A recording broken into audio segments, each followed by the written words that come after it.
74페이지에 있습니다. 야고보서 4장 5절과 6절 말씀 찾으신 줄 알고 제가 봉독해 드립니다. 너희는 하나님이 우리 속에 거하게 하신 성령이 시기하기까지 사모한다 하신 말씀을 헛된 줄로 생각하느냐? 그러나 더욱 큰 은혜를 주시나니 그러므로 일렀으되 하나님이 교만한 자를 물리치시고 겸손한 자에게 은혜를 주신다 하였느니라. 아멘.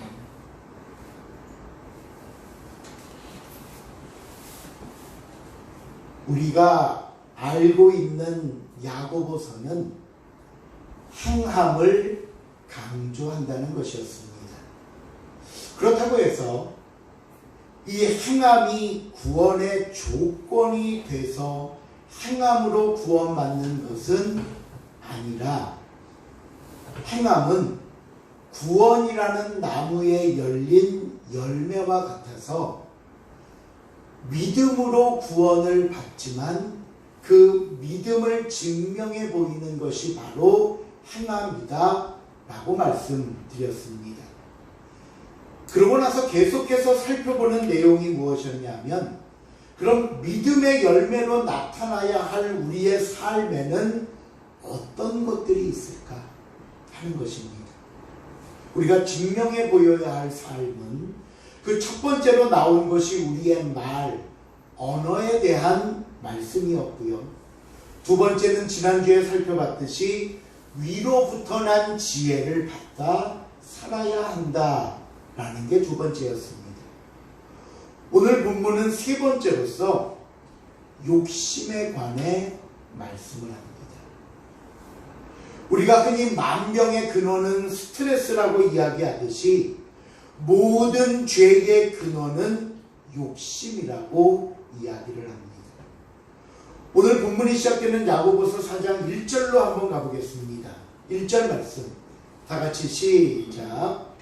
너희 중에 싸움이 어디로부터 다툼이 어디로부터 나느냐? 너희 지체 중에 싸움은 성령으로부터 나는 것이 아니냐? 우리가 다투는 이유가 뭘까요? 한마디로 더 가지려고 하기 때문입니다. 물론 정당한 방법의 대가를 얻은 건 잘못이 아닙니다. 정당하게 이윤을 남기는 것 올바른 일입니다. 그런데 문제는 본문 1절에서 설명하고 있듯이 정욕입니다. 지나친 욕심 때문에 수단과 방법을 가리지 않고 자신의 것으로 만들면 그만이라는 생각 때문에 우리는 빼앗고 다투면서까지 내 욕심을 채우려고 합니다. 그렇다면 우리가 갖고 싶은 것을 가졌으면 욕심이 다 끝난 것일까요? 아닙니다. 그 다음에는 또 다른 욕심을 부리는 것이 우리의 마음입니다. 제가 예전에 책에서 이런 글을 하나 읽은 적이 있습니다. 이제 옛날 시대인가 봐요. 이제 주인이 있고 하인들이 있었는데 주인의 서재를 청소하던 두 하인이 대화를 하는 내용입니다. 이제 A라는 하인이 얼굴에 근심이 가득한 표정으로 청소를 하고 있으니까 옆에서 이 B라는 하인이 묻습니다. 왜 그래? 왜 이렇게 얼굴이 안 좋아? 요즘 무슨 일이라도 있어? 무슨 걱정이라도 있어? 그러자 이 A가 대답하기를 우리 집에 좀 일이 생겼는데 $100가 없어서 일을 해결 못하고 있네. 그래서 걱정이야 라고 얘기를 합니다. 그때 마침 주인이 서재로 들어가려고 하다가 그 서재문 밖에서 이 두 하인의 이야기를 듣게 됩니다. 사정을 딱하게 여긴 주인이 이 A라는 하인을 불러서 내가 당신의 이야기를 듣게 된 상황을 설명하고는 $100를 주었습니다. 그러자 이 하인은 주인에게 감사합니다 라고 인사를 하고는 문 밖으로 나왔어요. 그러니까 마침 밖에서 기다리고 있던 이 B라는 하인도 기뻤을 거 아니에요. 야, 잘됐다. 이제 더 이상 걱정 안 해도 되겠네. 네 문제가 다 해결됐다. 그랬더니 A가 뭐라고 말한 줄 아세요? A가, 그 어려움에 있던 A가, 내가 그때 좀 더 높여서 부를걸. 괜히 100달러라고 그래서 100달러만 받았네. 한 200이라고 부를걸. 이게 사람의 마음입니다. 문제가 해결되고 소원이 이루어지면 당장은 좋아하고 안도하지만 곧바로 찾아오는 생각이 뭐라고요? 왜 좀 더 많은 걸 갖지 못했을까? 왜 좀 더 많은 걸 원하지 않았을까? 이렇듯 사람의 욕심은 끝이 없음을 이야기합니다. 결국 끝없는 욕심은 무엇을 만들어내는지 보세요. 2절입니다. 2절 시작. 너희는 욕심을 내어도 얻지 못하여 살인하며 시기하여도 능히 취하지 못하므로 다투고 싸우는도다. 예, 욕심을 내도 얻지 못하니까 결국 그 다음에 뭐 하더라? 살인하고 시기하더라. 다투더라. 욕심에 이끌려 사는 사람은 항상 싸움, 다툼, 시기, 원망, 불평이 떠나지 않고 가득하다는 것을 잊지 마시길 바랍니다. 감사를 잃어버리고 사는 삶입니다. 늘 부족하다는 생각이 내 마음의 평안마저 빼앗아 가버립니다.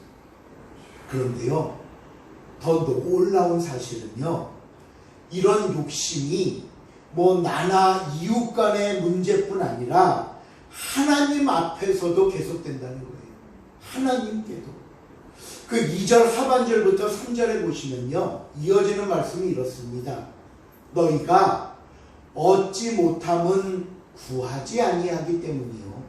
하나님께 구하여도 받지 못함은 정욕으로 쓰려고 잘못 구하기 때문입니다. 우리의 욕심은요, 하나님 앞에서도 내려놓을 줄 모릅니다. 하나님을 무슨 알라딘 램프 안에 있는 요술의 거인처럼 우리의 목적을 이루는 수단으로만 사용하려고 합니다. 그러니 이런 사람의 기도, 이런 사람의 소원은 구하여도 얻지 못한다고 말씀하는 겁니다. 이런 삶을 가리켜 성경은 뭐라고 하냐면요, 우리 4절 한번 읽어봅니다. 4절 시작. 가능한 너희가 세상과 밖의 것이 하나님과 원수됨을 알지 못하느냐. 그런즉 누구든지 세상과 원수 되고자 하는 자는 스스로 하나님과 원수되는 것입니다. 아멘. 특별히 여기 가늠한 여인이라는 말로 지칭한 이유가 있습니다. 세상과 벗된 것은 하나님을 저버린 행동이기 때문에 영적인 간음에 속합니다. 하나님을 사랑하고 하나님의 말씀만 순종해야 할 저와 여러분이 하나님의 말씀을 무시하고 하나님의 뜻이 아닌 우리의 뜻과 우리의 방법만 고집하며 세상과 짝하고 세상에 욕심부리고 사는 것은 결국 하나님을 저버린 간음과 같은 행동이라고 성경이 말하기 때문입니다. 그러니 이런 모습으로 사는 우리를 하나님께서 어떻게 바라보실까요? 욕심에 휩쓸려 하나님을 떠나려고 하는 사람에게 뭐라고 말씀하실까요? 5절입니다. 시작. 너희는 하나님이 우리 속에 거하게 하신 성령이 시기할 때까지 사모하라 하신 말씀을 헛된 줄로 생각합니다. 우리가 눈여겨봐야 할 곳이 여기 두 곳이 나옵니다. 첫 곳은 어디일까요?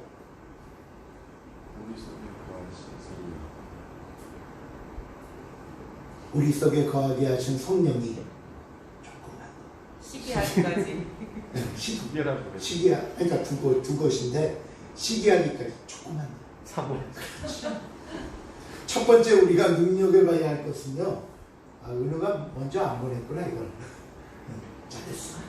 정답을 공개하는 게 아니야 이렇게 미리. 우리 안에 계시는 성령께서 시기하기까지 사모한다. 오늘 이 시대를 사는 저와 여러분에게는 성령이 내 안에 내재해 계십니다. 성령께서 내 안에 계시면서 하나님의 말씀과 하나님의 뜻으로 우리의 삶을 이끌어가고 계세요.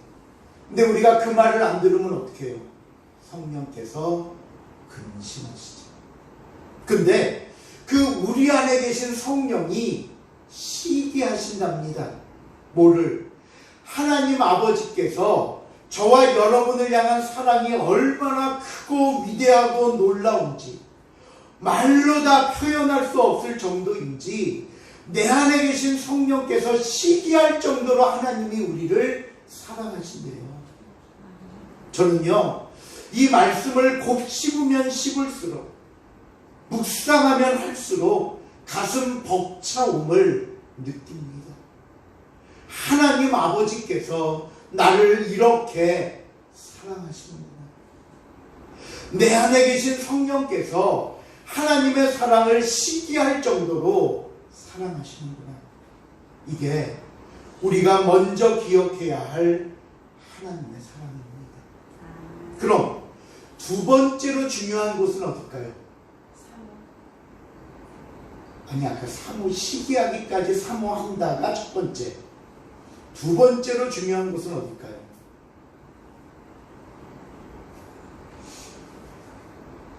가연아. 가연아.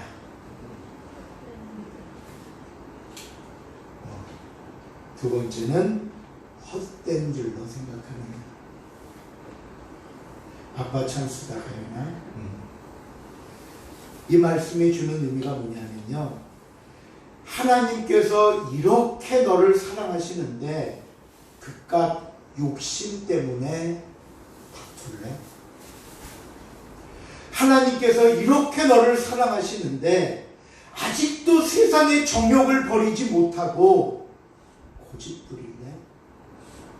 성령께서 시기하기까지 너를 사랑하시는데 아직도 세상과 짝해서 죄 속에 머물고 있을래? 헛된 줄로 생각하느냐? 그 사랑이 우습더냐? 하나님의 사랑을 값싼 싸구려로 취급하지 마십시오. 로마서 8장 32절에 이렇게 말씀합니다. 자기 아들을 아끼지 아니하시고 우리 모든 사람을 위하여 내주시니까 어찌 그 아들과 함께 모든 것을 우리에게 주시지 아니하겠느냐. 저와 여러분을 위해 하나밖에 없는 독생자 예수 그리스도를 이 땅에 보내셔서 십자가에 달리게 하신 사랑입니다. 그 사랑과 함께 모든 것을 주시고 주실 수 있는 사랑입니다. 우리는 욕심을 버리고 오직 하나님의 사랑 안에서 참된 믿음의 삶을 살아야 한다는 겁니다. 여러분, 욕심이 다툼을 일으킵니다. 욕심이 만족할 줄 모르고 끝없는 욕심을 뿜어냅니다. 우리의 욕심이 하나님까지 향하여 정욕을 구합니다. 이것이 우리의 모습일진데, 만일 여러분 같으면 내 주변에 이런 사람이 있으면 어떻게 대하시겠습니까? 사랑을 해도 말 듣지 않고 100%도 깨달을지 않고 교훈하고 가르쳐도 듣지 않는다면 이런 사람을 어떻게 대하시겠습니까? 어떻게? 그러면 하나님은 어떻게 대하실까요? 정욕의 죄악에 물들고 하나님을 향해 헛된 것을 구하고 하나님의 그 사랑마저 헛된 줄 알고 사는 사람을 하나님은 어떻게 대하실까요? 본문 6절 제일 앞부분을 보십시오. 그러나 더욱 큰 은혜를 주시나요? 여기서 그러나를 다른 말로 바꾸면요, 그럼에도 불구하고.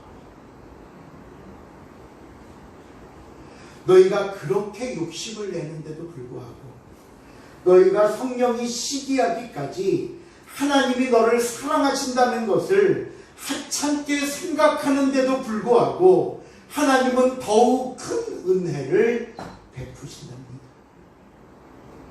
오늘 이 시간까지 저와 여러분이 살 수 있고 유지할 수 있고 버티고 감당할 수 있었던 이유는 바로 그럼에도 불구하고 더욱 큰 은혜를 주셨기 때문입니다. 여러분, 착각하면 안 됩니다. 자랑할 것도 없습니다. 당연하게 여기면 안 됩니다. 그럼에도 불구하고 더욱 큰 은혜를 주신 것입니다. 그러면서 하나님이 우리에게 하신 말씀이 있습니다. 뭐라고 하셨냐면요, 겸손입니다. 우리 본문 6절을 한번 읽어볼까요? 6절 말씀 시작. 그러나 더욱 큰 은혜를 주시나니 그러므로 이르시되 하나님이 교만한 자를 물으시고 겸손한 자에게 은혜를 주신다 하였느니라. 교만이 뭘까요? 교만. 뭐 거드름 피우고 자기밖에 모르는 것, 다른 사람을 무시하는 것 아니요. 교만은 하나님 없이도 내가 다 할 수 있다는 생각과 행동입니다. 하나님 없이도 성공할 수 있다. 하나님 없이도 잘 살 수 있다. 하나님 없이도 충분히 감당할 수 있다. 언제부터인가 내 마음이나 행동에 하나님 없이도 라는 것이 들어왔다면 그것이 바로 내가 교만해졌다는 증거입니다. 그러면 반대로 겸손은 뭘까요? 겸손은 전적으로 하나님만 믿고 의지하는 겁니다.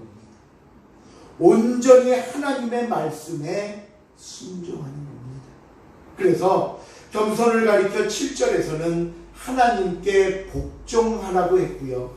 그 다음 8절에서는 하나님을 가까이 하라고 말씀했습니다. 그리고 마지막 10절에서는 우리에게 뭐라고 말씀하셨느냐?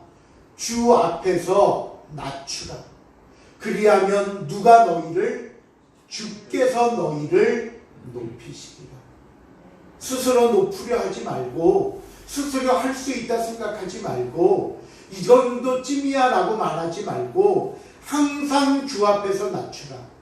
그리하면 주께서 너희를 높이시리라. 하나님이 높여주셔야 합니다. 하나님께서 인정해 주셔야 합니다. 그것이 참된 겸손이고 우리의 바른 모습인 것입니다. 마지막으로 우리가 겸손하기 위해서 하나님 앞에 절대로 잊지 말아야 할 것이 있는데요. 그건 뭐냐 하면 회개입니다. 8절과 9절 한번 볼까요? 8절과 9절 말씀 시작. 주인들아 손을 깨끗이 하라. 두 마음을 품은 자들아 마음을 성결하게 하라. 슬퍼하며 애통하며 울지어다. 너희 웃음을 애통으로 너희 즐거움을 근심으로 바꿀지어다. 여기서 손을 깨끗이 하라, 회개하라는 얘기입니다. 두 마음을 품은 자들아 마음을 성결하게 하라, 회개하라는 말씀이지. 근데 우리가 회개해서 착각하는 게 하나 있습니다. 보통 우리 회개하면요, 죄를 깨닫거나 그 죄를 끊는 걸 회개라고 생각하는데 성경이 말하는 회개는 다릅니다. 깨닫거나 끊는 게 회개가 아니에요. 그럼 뭐냐? 제가 예를 하나 들어볼게요. 제가 대전에서 서울로 가려고 기차를 탔습니다. 근데 이제 기차에 앉아서 이제 뭐 잘 가겠지, 지금 수원쯤 왔겠나 하고 눈을 떴더니 대구예요. 대구. 이게 뭐예요? 부산으로 가는 기차를 잘못한 거예요. 아이고, 내가 기차를 잘못 탔구나. 서울 가는 걸 타야 되는데 부산 가는 걸 탔구나. 내 잘못을 깨달았죠. 잘못 탔네. 그러면 깨달은 걸로 제가 서울 가게 됩니까? 아니요. 제가 기차 복도에 엎드려서 울며 기도합니다. 하나님, 이 못난 놈이 서울 가는 기차도 하나 못하고 부산 가고 있습니다. 엉엉 기차 그 복도에서 운다고 서울 갑니까? 아니요. 어떻게 해야 돼요? 기차에서 내려야죠. 잘못을 깨달았으면 잘못된 기차에서 내려야지요. 예. 그 잘못된 기차에서 내리는 게 죄를 끊는 거죠. 그렇죠? 그러면 내렸다고 서울 갑니까? 아니요. 서울로 가는 기차로 갈아타야죠. 회개가 이겁니다. 여러분, 내가 잘못했구나. 내 행동이 죄구나. 이것은 회개의 가장 첫 번째 단계인 죄를 깨닫는 겁니다. 물론 중요하죠. 그 다음 당연히 두 번째는 그 죄를 끊어야겠죠. 중단해야겠죠. 하지만 우리는 보통 회개하고 죄를 끊으면 회개했다고 생각합니다. 아니요. 한 가지 더 해야 할 게 있습니다. 그게 뭐냐 하면 에베소서 4장 28절에 이런 말씀이 나옵니다. 시작. 도둑질하는 자는 다시 도둑질하지 말고 돌이켜 가난한 자에게 무시할 수 있도록 자기 손으로 수고하여 선한 일을 하라. 요 뒤에 29절이 우리 지난번에 봤던 말을 하는 자는 다른 사람에게 덕이 되는 말을 하라 라는 게 29절에 나옵니다. 결국 뭐예요? 우리에게 원하시는 하나님의 회개는 지난 죄를 깨닫고 끊고 하나님 앞에 새로운 삶, 믿음에 합당한 열매를 맺는 그 순간부터 회개가 이루어지는 겁니다. 그런데 이 회개가 일어나지 않으니까 죄인 줄은 아는데 계속 죄를 짓습니다. 잠시 내려놓았다가 다시 집어들고 죄로 향합니다. 이것은 절대로 회개가 아닙니다. 오늘 성경은 온전한 회개만이 우리를 하나님과 가까이 하고 믿음의 열매를 맺을 수 있다고 말씀합니다. 말씀을 맺습니다. 그리스도인의 삶이란 그렇게 만만하지 않습니다. 어떤 신앙생활을 무슨 어디 친목단체나 동호회처럼 쉽게 대충 할 수 있다고 생각하지 마십시오. 치열한 영적인 전쟁입니다. 욕심에 무너지고 교만에 무너지고 나면 걷잡을 수 없이 무너져 버리고 맙니다. 그러기에 더욱 필요한 것은 겸손함으로 하나님을 가까이 하는 것입니다. 성령께서 시기하기까지 나를 사랑하시는 하나님의 사랑 안에서 은혜를 사모하는 것입니다. 이를 통해서만 참된 믿음의 열매를 맺을 수 있음을 우리가 다시 한번 깨닫고 이에 충실하는 저와 여러분이 될 수 있기를 주님의 이름으로 부탁을 드립니다. 기도하시겠습니다. 하나님 감사합니다. 오늘도 주의 귀한 말씀 속에서 우리가 하나님을 가까이 하며 믿음 안에 거하며 주님과 동행해야 함을 다시 한번 깨닫습니다. 하나님, 우리를 붙잡아 주시고 우리와 함께하여 주시어서 주님을 가까이 하며 겸손하며 주님과 동행할 수 있도록 도와주시옵소서. 감사드리오며 예수님의 이름으로 기도하옵나이다. 아멘.